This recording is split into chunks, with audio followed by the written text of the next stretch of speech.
si botak. Tadi gue curigain.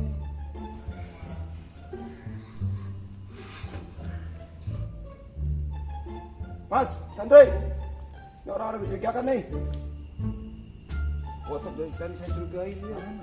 Tuh, kita mendapatnya di kotak amal itu. Ayo kita samperin kan. Dari tadi nih bang, saya curigain tadi dari tadi ini. Iya, itu orang. Paling lu tak mau maling kotak amal.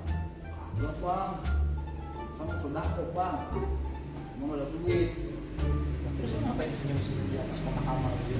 Stres. Loh, senyum kan sodako bang.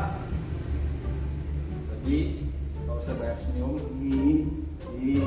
biar kotak amal penuh dengan senyum saya.